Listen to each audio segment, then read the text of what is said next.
నమస్తే. నేను మీ Gopi. Welcome back to our channel. ఈరోజు మనతో వచ్చరికి సీనియర్ జర్నలిస్ట్ జగదేవ్ గారు ఉన్నారు. సార్ నమస్తే సార్. నమస్తే. మిస్ చేసుకున్న ఆమెతో చాలా మధుర జ్ఞాపకాలను నేను చాలా మిస్ చేసుకున్నా. ఆమెను వదులుకోకుండా ఉండాల్సి ఉంటే చాలా బాగుండేది అని షాకింగ్ కామెంట్స్ అయితే నా చైతన్య గారు చేశారు. సో అంటే రాబోయే రోజుల్లో మళ్ళీ శ్యామ్ అండ్ నాకు కలవబోతున్నారా సార్? అది చెప్పలేము. ఎందుకంటే ఆయన ఇది మంచి స్టేట్మెంటే కదా. విడిపోయిన తర్వాత ఆమె ఎలాంటిది అలాంటిది అని చెప్పలేదు. ఆమె కూడా చెయ్యి ఎలాంటోడు అలాంటోడు నన్ను ఇబ్బంది పెట్టాడని కూడా ఎక్కడ చెప్పలేదు. ఈవెన్ వాళ్ళు పెళ్లి జరిగినప్పుడు కూడా ఆయన తాళి కట్టేటప్పుడు హిందూ సంప్రదాయం ప్రకారం తాళి కట్టేటప్పుడు కూడా ఆమె ఒక రకమైన భావోద్వేగానికి లోనే ఏడ్చేసింది కూడా. మన విజువల్స్ కూడా చూసాం. బట్ వాళ్ళిద్దరూ ఎక్కడికి వెళ్ళినా శ్యామ్ చెయ్యి అన్నట్టుగా మంచి పేరు కరెక్ట్గా సూట్ అయింది అనుకునే సందర్భాలు కూడా చాలా ఉన్నాయి. ఆ తర్వాత కూడా మనం లాంటి సినిమాలు కానీ మజిలీ లాంటి సినిమాలు కూడా తీశారు. అవి కూడా హిట్ అయ్యాయి. కాకపోతే భార్యాభర్తలు ఆ రిలేషన్ అనేది ఎందుకు విడిపోతారో ఏమనేది ఎవ్వరూ జస్టిఫై చేయలేరు. ఎవ్వరూ జడ్జిమెంట్ ఇవ్వలేరు. చైతన్యదే రైటు, సమంత తప్పు, సమంతదే రైటు, చైతన్యదే తప్పు అనడానికి లేదు. ఆ నాలుగు గోడల మధ్యన వాళ్ళిద్దరికే తెలియాలి. ఎవరు చెప్పలేం. ఇవాళ సోకాల్డ్ చాలా విషయాల్లో విడాకులు అయిపోతున్నాయనంటే ఏంటో వాళ్ళ సమస్య మన పద్ధతి తెలియదు. పెరిగిన నేపథ్యం మారిపోయింది. డబ్బుకు విలువ లేదు, పెద్దలంటే గౌరవం లేదు. ఒక రకమైన అమ్మో ఫ్యూచర్ ఏంటి, మనకి ఇలా అనేస్తారేమో, రేపొద్దున మనకు ఒక తోడు ఉండాలి అని ఒక బాధ్యతపరమైన ఆలోచనలు లేవు. అంతే. వీడు కాకపోతే నేను సంపాదిస్తున్నాను, వీడు కాకపోతే బట్ అట్లీస్ట్ అడ్జస్ట్మెంట్, కాంప్రమైజ్ అనేది లేదు. అందువల్ల మీరు సామాన్యంగా ఉన్న ఎంప్లాయీసే భార్యాభర్తలు గొడవ పడితే నాకు ఉద్యోగం ఉంది కానీ ఇవాళ రేపు చాలా చూస్తున్నాం కదా. అంతెందుకు నాకు బాగా దగ్గర మిత్రులు కూడా చాలామంది విడిపోయిన వాళ్ళు ఉన్నారు. ఒక సాధారణ ఫ్యామిలీస్ వచ్చిన వాళ్ళు కూడా. అంత హైర్ అఫీషియల్స్ వాళ్ళకి డబ్బుకి పరపతికి దేనికి కొదవ ఉండదు. అటువంటి వాళ్ళు ఎందుకు లెక్క చేస్తారు? ఇది కాకపోతే ఏముందిలే, వేసుకున్న చొక్కా కోటు మాదిరిగా ఏసీపీ ఇంకోటి వేసుకుంటారేమో అంటే నాకు అలా అనిపిస్తుంటుంది. కాకపోతే ఈయన ఆమెతో గడిపిన జ్ఞాపకాలని మధుర జ్ఞాపకాలని అంటే ఆమెతో ఉన్నప్పుడు బాగుండేది అంటే మేబీ ఇక్కడ ఇలా కూడా తీసుకోవచ్చు, లేదంటే బాగాలేదని కదా అనుకోవచ్చు. కానీ ఒక విధంగా పాజిటివ్ వైబ్రేషన్ అంతే. ఇప్పుడు పవన్ కళ్యాణ్ గారు ఉన్నారు, రేణు దేశాయ్ గారు ఉన్నారు. అంటే మరి అది సందర్భం చెప్పొచ్చో చెప్పకూడదో తెలియదు. కానీ పవన్ కళ్యాణ్ గారు విడిపోయిన తర్వాత ఈ రోజుకి కూడా ఆవిడ ప్రస్తావన ఎక్కడ తేలేదు, ఆయన ఎవరు ప్రశ్నించలేదు, ఆయన కూడా ఎక్కడ మాట్లాడలేదు. ఆమె ఎలాంటిది అలాంటిది కూడా ఎక్కడ చెప్పలేదు కదా. తప్పు మాట ఎక్కడైనా అన్నాడు ఆయన? లేదు. ఈవెన్ ఆమె కూడా ఫ్యాన్స్ గగ్గోలు పెడితే రియాక్ట్ అయ్యి చిరాకు పడిందే తప్ప పవన్ కళ్యాణ్ ఎలాంటి వాడని కానీ పవన్ కళ్యాణ్తో పడలేమని కానీ మీకు తెలియదు, ఆయన తెలియని యాంగిల్లో ఇంకోటి ఉంది, నేను కదా పడ్డాను మీకేం తెలుసు అని కానీ ఏమైనా మాట్లాడిందా? లేదుగా. బట్ పిల్లల్ని మాత్రం తన బాధ్యతగా తను తీసుకుంటున్నాడు.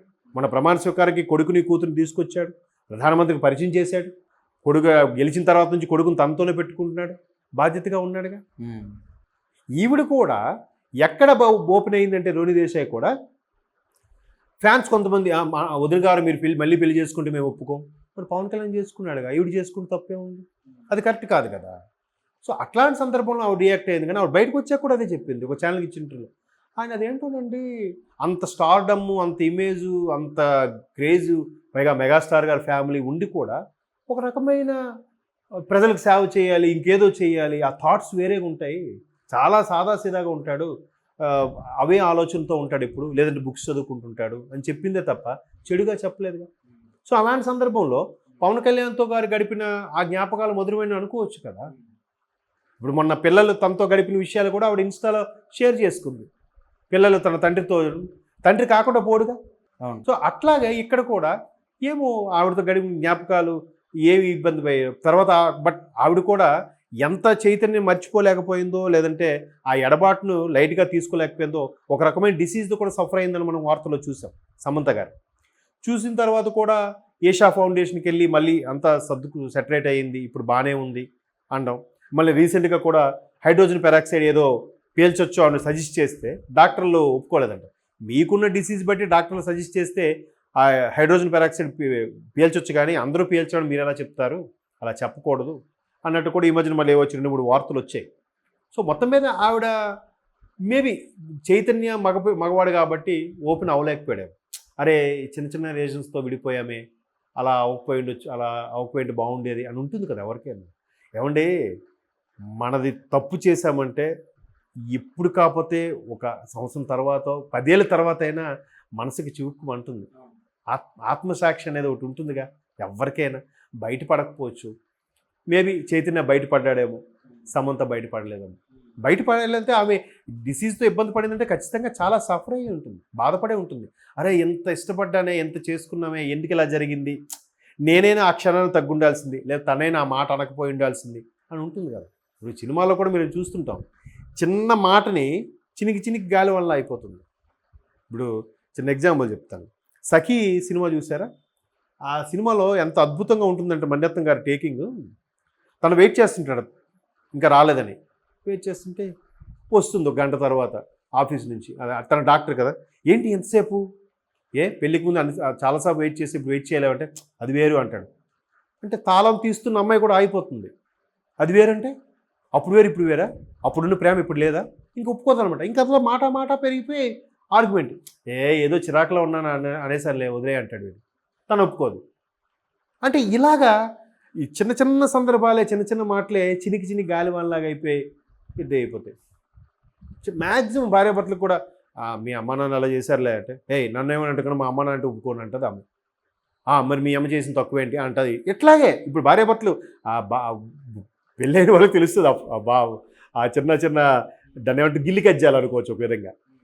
కాకపోతే ఆ ఒక క్షణం అయిపోతుంది, తర్వాత ఎవరో ఒకరు మాట్లాడేస్తారు, మళ్ళీ మామూలే. కానీ నాకేం తక్కువ, బొంగులే వీడితో ఏంటి, మనకేం తక్కువ, మనం చిటికేస్తే 10 మంది లైన్లో ఉంటారు అనుకునే మనస్తత్వంకి వెళ్ళిపోయాడా ఎవరూ సెట్ అవ్వరు. చైతన్య అనే వ్యక్తి సమంత లాంటి మరో 10 మంది చేసుకున్నా కలిసి ఉండలేడు. సమంత లాంటి వ్యక్తి చైతన్య లాంటి మరో 5గురిని చేసుకున్నా కలిసి ఉండకపోవచ్చు.